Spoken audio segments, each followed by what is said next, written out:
ఓం నమ శివాయ అండి. శివాలయంలో ప్రదక్షిణాలు ఏ రకంగా చేయాలి అనేది, శివాలయంలో ప్రదక్షిణాలు చాలా మందికి ఏ రకంగా చేయాలో తెలియదండి. ఏ రకంగా చేయాలో నేను వివరంగా చెప్తాను. దాన్ని అనుసరించుకొని శివాలయంలో ప్రదక్షిణాలు చేయండి. మిగతా ఆలయాల్లో ప్రదక్షిణాలు వేరు, శివాలయంలో చేసినటువంటి ప్రదక్షిణం వేరు.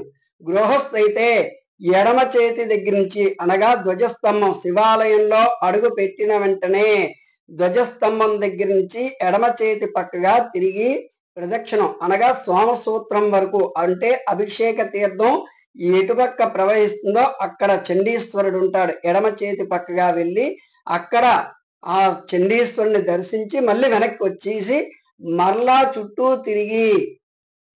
తిరిగి ఆ చండీశ్వరుడి దగ్గరికి వెళ్ళి మళ్ళీ ధ్వజస్తంభం దగ్గరికి వెళ్తే అది ఒక్కసారి అవుతుంది. కాబట్టి గృహస్థు ఈ రకంగా ప్రదక్షిణం చెయ్యాలి. అలా 3 సార్లు ప్రదక్షిణం చేస్తే చాలు. అదే బ్రహ్మచారి అయితే సోమసూత్రం దాటొచ్చు. చాలా మంది పెద్దలు చెప్పి ఉన్నారు. కావున బ్రహ్మచారి అయితే సోమసూత్రం దాటి ప్రదక్షిణాలు చేసుకోవచ్చు. అలాగే సన్యాసి అయితే కుడి పక్క నుంచి ప్రదక్షిణం చేయాలి సన్యాసి అయితే. కాబట్టి ఈ ముగ్గురికి తేడా ఉంది. కాబట్టి గృహస్థు, బ్రహ్మచారి, అలాగే సన్యాసి ముగ్గురు వేరువేరుగా ప్రదక్షిణాలు చెయ్యాలి. అయితే శివాలయంలో ప్రదక్షిణాలు చేసినప్పుడు అడుగులు, మనం వేసినటువంటి అడుగులు చప్పుడు కాకుండా నెమ్మదిగా నెమ్మదిగా ప్రదక్షిణాలు చేయాలి. ఎందుకంటే ఎంత నెమ్మదిగా చేస్తే అంత ఐశ్వర్యం కలుగుతుంది శివాలయ ప్రదక్షిణాల్లో. అయితే శివాలయంలో ప్రదక్షిణం చేసినప్పుడు చప్పుడు కాకుండా చెయ్యాలి. అలాగే శివాలయంలోని కొంతమంది ప్రసాదం పట్టుకొని వెళ్ళొచ్చా అనేసి అడుగుతున్నారు. కానీ శివాలయంలో ప్రసాదం పట్టుకు వెళ్ళకూడదనే పద్ధతి ఎక్కడా లేదండి. కానీ శివాలయంలో ప్రసాదాన్ని కొంతమంది నందీశ్వరుడి దగ్గర పెట్టేసి వెళ్ళిపోతుంటారు. కానీ అది తప్పు.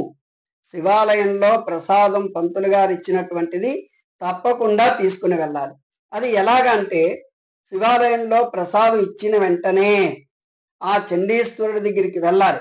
అక్కడ చిటికెన మల్లన్న అంటారు ఆయన్ని. ఆయన ధ్యానంలో ఉంటారు. అక్కడ అరవకూడదు.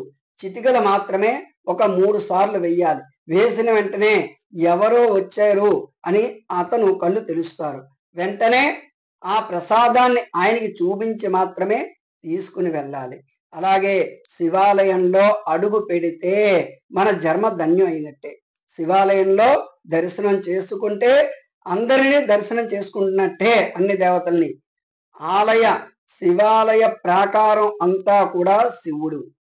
అలాగే ఆలయ గోపురం కూడా రాజగోపురం కొన్నిటికి ఉంటుంది. ఆలయ గోపురం శివుడు. అలాగే ధ్వజస్తంభం శివుడు, శివలింగం శివుడు, అలాగే అర్చక స్వామి వారు శివుడు, చండీశ్వరుడు శివుడు, అలాగే బలిపీఠం కూడా శివుడు. ఈ భాగాలన్నీ 8 సంఖ్య. ఈ 8 సంఖ్య మొత్తం శివుడే. కాబట్టి ప్రతిదీ కూడా శివాలయంలో తీరని కోరికంటూ ఉందేంటండి. శివాలయంలో దేనికైనా సరే, పిల్లలు పుట్టడానికైనా లేదా ఉద్యోగాలు రావడానికైనా, ఆరోగ్యం బాగుండాలన్నా శివాలయ ప్రదక్షిణం 3 సార్లు చేస్తే చాలు. తక్షణమే భక్తితో నెమ్మదిగా చెయ్యాలి. కానీ శివుడు అనుగ్రహిస్తాడు. అంతటి పరమశివుడు. కాబట్టి శివాలయంలో ప్రతి ఒక్కరు కూడా ప్రదక్షిణం చేయవచ్చు. అడుగులు నెమ్మదిగా వేసి ప్రదక్షిణం చెయ్యాలి. అలాగే పశ్చిమాభిముఖంగా ఉన్నటువంటి శివాలయాలు చాలా అరుదు.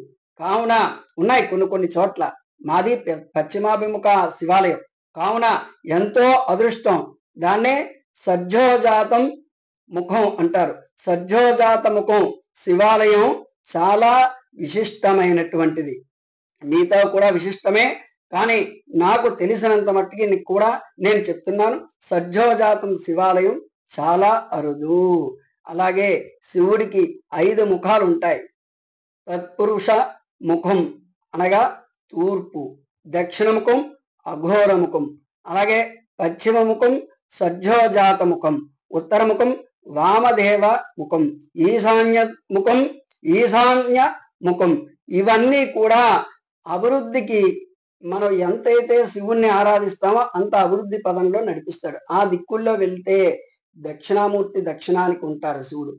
అందుకే శివాలయంలోకి ప్రాకారంలోకి అడుగు పెట్టినప్పుడు కూడా చెప్పులు ధరించరాదు అనే నియమకం కూడా ఒకటి ఉంది. కాబట్టి చెప్పులు బయట విడిచిపెట్టి శివాలయంలోకి వెళ్ళాలి. శివాలయ ప్రదక్షిణాలు ఈ రకంగా చేయాలి. శివాలయంలో ప్రసాదం కూడా తీసుకుని వెళ్ళాలి. ప్రతి ఒక్కరు కూడా గమనించండి.